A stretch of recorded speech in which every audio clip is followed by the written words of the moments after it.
সিম ভর্তা দিয়ে আমি ভাত খাচ্ছি। ভিডিওটা তো তোমরা দেখলেই। তো এবার খেয়ে দেখি কেমন হয়েছে। দেবো শুকনো লঙ্কা আর এখানে সিম ভর্তা। তো এইটা খেতে এত টেস্টি হয়, তো কী বলবো, চলো আমি একটু খাই।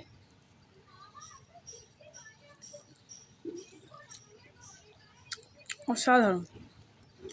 কারা কারা খাও অবশ্যই জানাবে।